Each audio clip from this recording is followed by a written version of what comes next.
एक नौकरानी ने जोर से प्रोजेक्टर का स्विच मारा और एक परछाई पल भर में ही प्रकाश की गति से भी तेज गति से आसमान में गायब हो गई। बूढ़े ने देखा कि वर्षों से चला आ रहा उसका चंद्रमा पर पहुंचने का प्रयोग आखिरकार सफल हो गया है।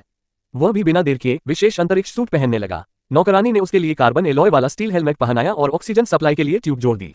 ये सुनिश्चित करने के लिए कि बूढ़ा सुरक्षित रहे, उसने पीछे से एक रस्सी भी बांध दी, एक जीवन रक्षक डोरी। सब कुछ तैयार होते ही बूढ़ा बिना किसी झिझक के गोलाबारी कक्ष में लेट गया। फिर उसने अपनी सहायक को संकेत दिया कि एक बार फिर से प्रक्षेपण यंत्र चालू किया जाए। अगले ही पल बूढ़ा प्रकाश की गति से भी तेज अंतरिक्ष की ओर जा निकला।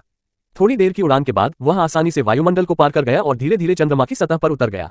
लेकिन जब उसने अपने पैर जमाए तो सामने का दृश्य देखकर उसका दिल दहल गया। चारों तरफ उसे अनगिनत लाशें दिखाई दी और ये सभी वे लोग थे जिन पर उसने पहले प्रयोग किए थे। 2.5 साल तक लगातार कोशिशों के बाद वह आखिरकार चंद्रमा पर पहुंच पाया था, लेकिन अब उसे समझ आया कि यह जगह तो पूरी तरह वीरान है, इंसानों के रहने के बिल्कुल लायक नहीं। उसे उम्मीद थी कि कोई उपग्रह उसे देख लेगा और बचा लेगा, इसलिए उसने लाशों को इस्तेमाल करके एक एसओएस सिग्नल बचाव संकेत बनाया और फिर आसमान की ओर चिल्लाने लगा। जब वह पूरी तरह निराश हो चुका था तभी अचानक उसकी पीठ से बंधी रस्सी खींचने लगी। इससे पहले कि वह कुछ समझ पाता, उसे जोर से खींचा गया और वह सीधा एक घने जंगल में जा पहुंचा।